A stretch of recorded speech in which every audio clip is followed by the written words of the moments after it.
Kilo de Ciencia, un podcast de cienciaes.com con Jorge Laborda Fernández. Hoy os invitamos a escuchar probablemente la mutación más extraña del mundo es la que produce las bellas nalgas de las ovejas.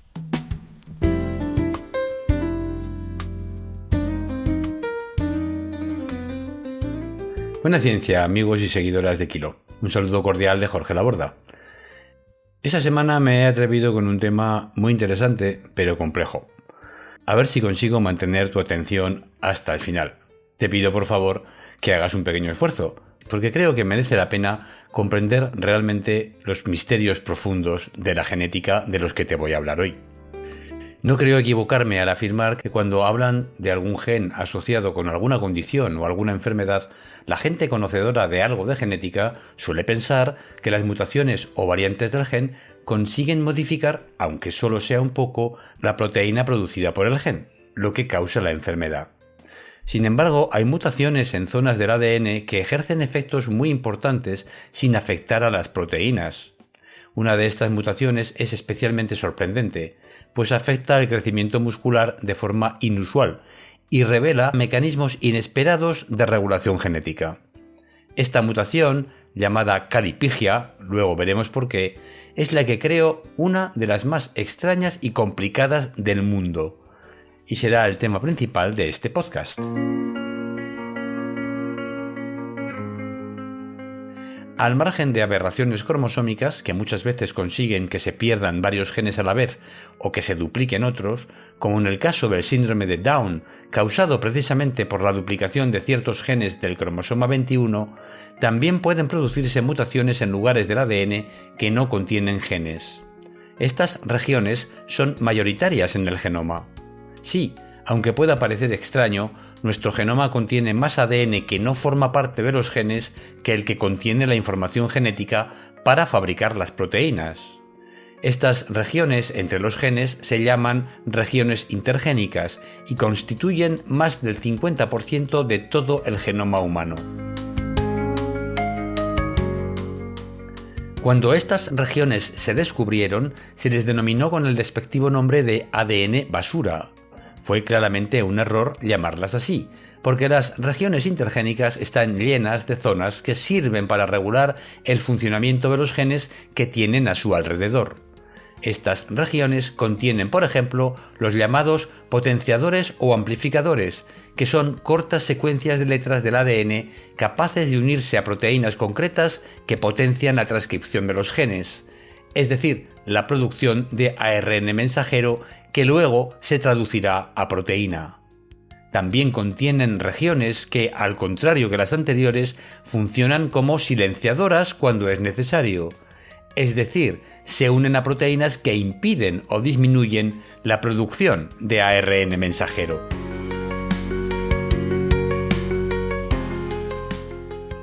Estas secuencias de letras potenciadoras o silenciadoras no tienen por qué encontrarse cerca de los genes cuyo funcionamiento regulan, ni es tampoco necesario que se encuentren antes del comienzo de estos. La razón es que el ADN de cada cromosoma es una larguísima hebra que puede medir varios centímetros de longitud. Sí, centímetros, no me he equivocado. La hebra de ADN es muy flexible y se encuentra muy empaquetada en ovillos alrededor de proteínas que la mantienen organizada para que no se enrede y para que quepa en el núcleo de una célula de solo unos 5 micrómetros de diámetro. Pero para lo que nos atañe, lo importante es que la hebra de ADN puede utilizar su flexibilidad para doblarse y acercar así unas a otras zonas que están muy separadas, pero que deben funcionar juntas para asegurar en cada circunstancia vital el nivel de actividad correcto de un gen concreto, o de varios genes a la vez. No resultará pues sorprendente el hecho de que se hayan encontrado mutaciones en regiones intergénicas que afectan al funcionamiento de algunos genes importantes y que pueden producir diferentes enfermedades o anomalías. Resulta interesante saber que una de estas mutaciones se ha identificado en un potenciador del gen de la lactasa, el enzima digestivo que permite digerir y absorber la lactosa en el intestino. La mutación de una C por una T en el potenciador causa que el gen deje de funcionar en la edad adulta, con lo que las personas que la poseen son intolerantes a la lactosa. Otra mutación importante se ha identificado en un potenciador del gen llamado Sonic Hedgehog. Sí, tiene el mismo nombre que el famoso personaje del videojuego infantil. Algunos científicos somos unos cachondos. Este gen participa en el desarrollo de las extremidades y la mutación, en el caso más frecuente, conduce a la generación de dedos extra entre el meñique y el pulgar de manos o pies, una condición llamada polidactilia. Como último ejemplo, podemos mencionar una mutación en una región reguladora del gen de la beta-hemoglobina, que conduce a la expresión inadecuada de este y genera la enfermedad llamada beta-talasemia, caracterizada por una hemoglobina anormal.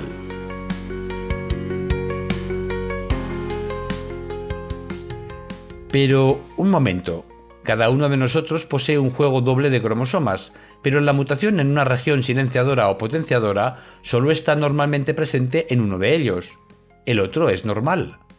¿Quiere esto decir que es necesario contar con la misma mutación en los dos cromosomas? Desafortunadamente, esto no es cierto.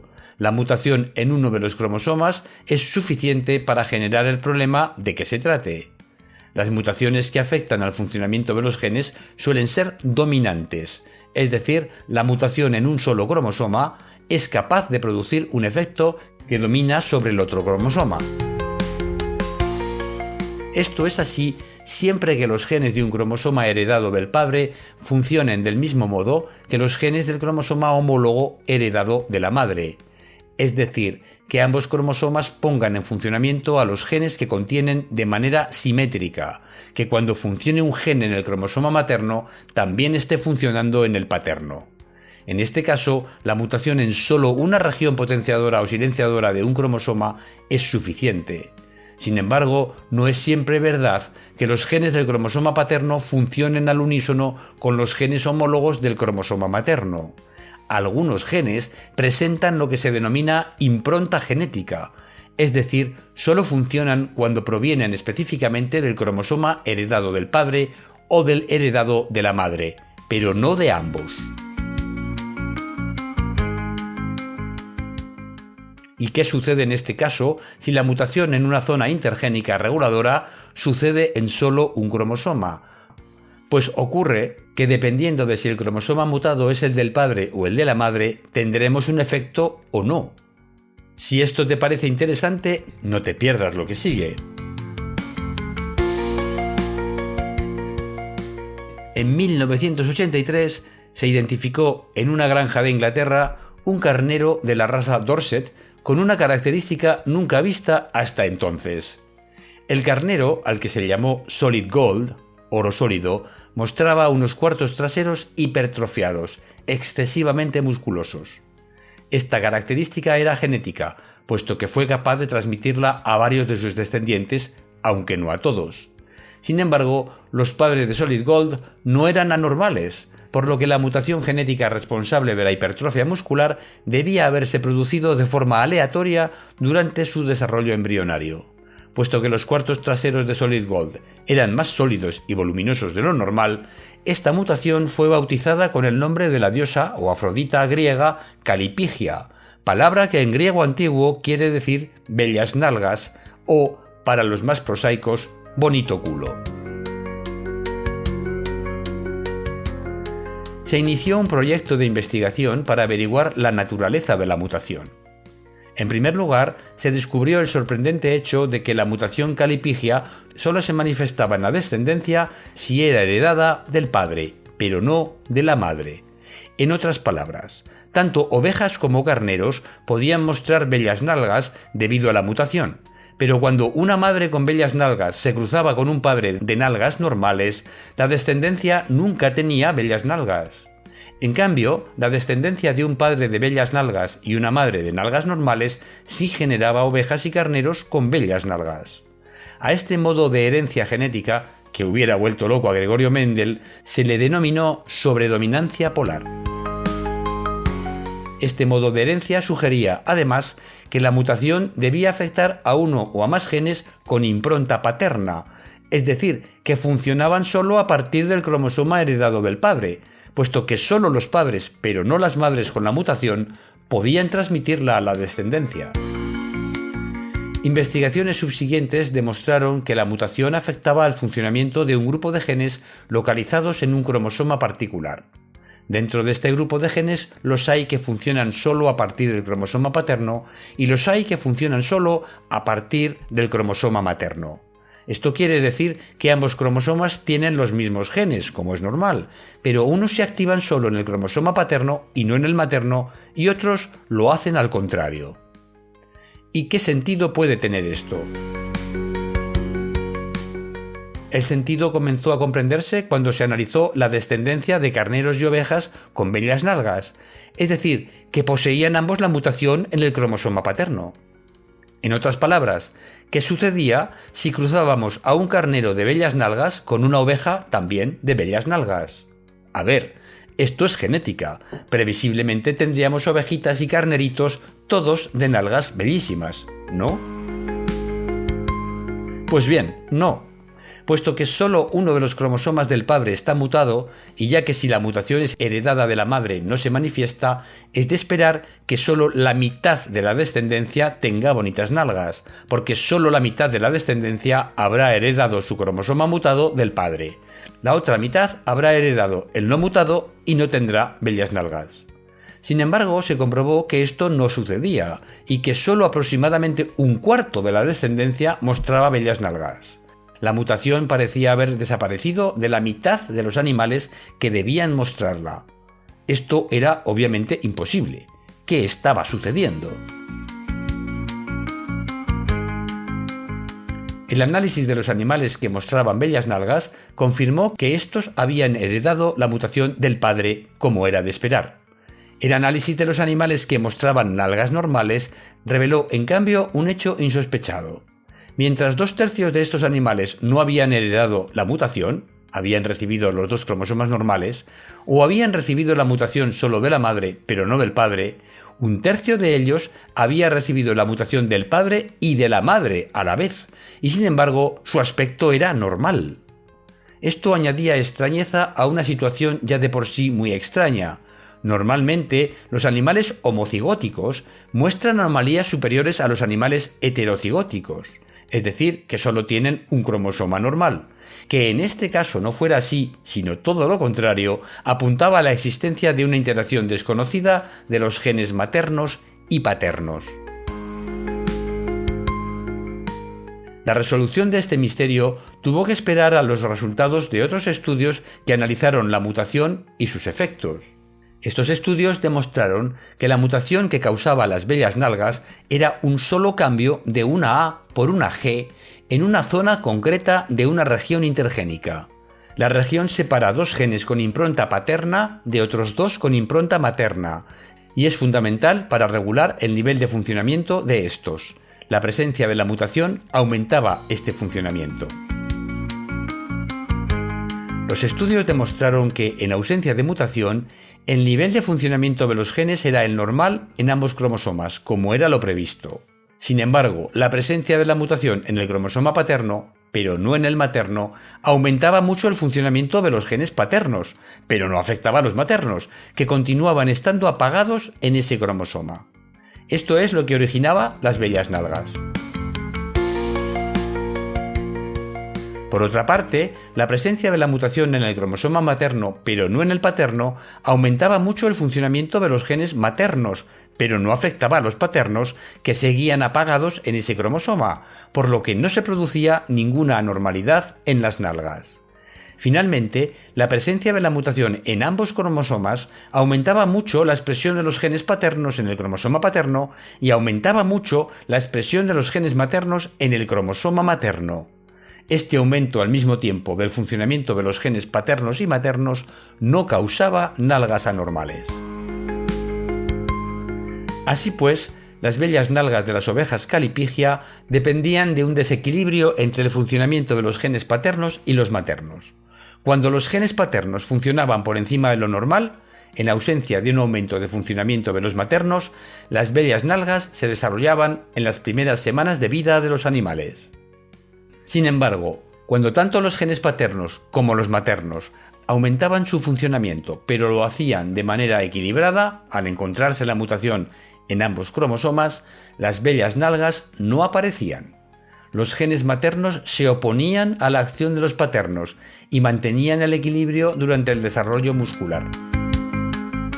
Estudios subsiguientes han conseguido demostrar que la manipulación del funcionamiento de los genes paternos por medios artificiales genera la aparición de hipertrofia muscular en ratones de laboratorio, lo que suministra evidencia adicional a que las bellas nalgas dependen del funcionamiento de genes heredados del padre, pero no de la madre, también en otras especies. Sin embargo, no se ha detectado que suceda lo mismo en la especie humana, y quienes poseen bellas nalgas lo hacen probablemente por otras razones. Hasta aquí todo parece explicado. Existe una especie de conflicto entre los genes del padre y los de la madre a la hora de conseguir un crecimiento muscular más o menos intenso, al menos en la oveja, pero queda aún por aclarar cuál es la razón de este conflicto. Según investigaciones que se han llevado a cabo con los genes calipigia y otros relacionados con el crecimiento, la idea más aceptada, aunque no demostrada todavía, para explicar la causa del conflicto reside en que, por razones evolutivas, en los mamíferos, algunos genes heredados del padre tienden a estimular el crecimiento embrionario y postnatal temprano, justamente en el periodo en el que el embrión y los recién nacidos extraen recursos alimenticios de la madre. Si el padre consigue que su hijo o hija crezca y se desarrolle bien, aun a expensas de su madre, tendrá mayores probabilidades de transmitir los genes a las futuras generaciones. Muy bien, pero ese interés también lo tiene la madre. La madre también desea, por razones evolutivas, que sus hijos sean fuertes y grandes para competir con éxito en la transmisión de los genes a las siguientes generaciones. ¿Por qué entonces frena estas intenciones, entre comillas, del padre, si el interés es común? Pues porque, según esta hipótesis evolutiva aún en estudio, el interés de padre y madre es común, pero solo hasta cierto punto.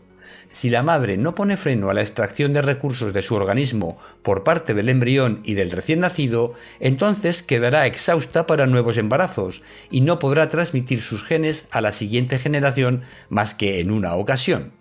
Esta situación no es muy ventajosa para las madres, que preferirán controlar el crecimiento de sus hijos de manera que estos sean lo más grandes posible, pero sin que su crecimiento acabe con su capacidad para reproducirse de nuevo en un segundo o tercer embarazo. Según esta propuesta, la mutación calipigia sería una manifestación más del conflicto inconsciente e involuntario entre los sexos que ha aparecido durante la evolución en el mundo de los mamíferos, en el que sobre todo las madres llevan la carga del sustento y crianza de los hijos. Y, en efecto, estudios recientes en los que estoy colaborando corroboran que los genes paternos del cromosoma calipigia afectan al crecimiento embrionario de manera diferente en varones y en hembras. La investigación continúa, pero los misterios genéticos de la evolución animal y humana siguen siendo cada vez menores gracias al avance de la biología y la biomedicina. Y hasta aquí el extenso programa de hoy. Espero que os haya gustado y hayáis aprendido algo nuevo sobre los misterios de la genética que finalmente son en gran medida los que controlan nuestros cuerpos. Me despido, como siempre, con los mejores deseos de salud y felicidad, que los buenos anticuerpos y los buenos alimentos os acompañen y buena ciencia. Hasta el próximo programa. Adiós. Han escuchado ustedes a Jorge Laborda en Kilo de Ciencia, un podcast de cienciaes.com que se elabora gracias a vuestras donaciones. Si deseas colaborar, visita nuestra web y pulsa el botón de donar. cienciaes.com. Ciencia para escuchar.